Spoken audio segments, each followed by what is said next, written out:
ఈ గ్లాసులో నీళ్లు ఉన్నాయి, ఈ గ్లాసు నిండా నాకు పాలు కావాలనుకుంటే ఈ గ్లాసులో ఉన్న నీళ్ళు ఏం చేయాలి? నేను ఈ గ్లాసులో నీళ్లు పడేయకుండా ఈ గ్లాసులోకి పాలు వస్తాయా? నీ మనసులో ఉన్న లోకం పోకుండా నీ మనసులోకి దేవుడు వస్తాడా? నీ హృదయంలో ఉన్న లోకాశలు పోకుండా దేవుని ఆశలు నీ హృదయంలోకి వస్తాయా? నువ్వు దేవునికి ఇష్టడుగా ఎలాగ బ్రతకగలుగుతావు?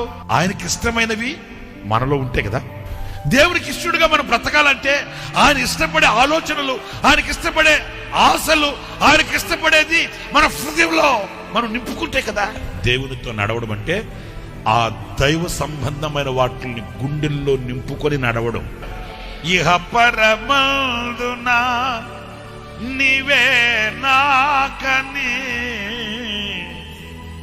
ఇక ఏదియో నాకు అక్కరలేదని, స్వాస్థ్యమే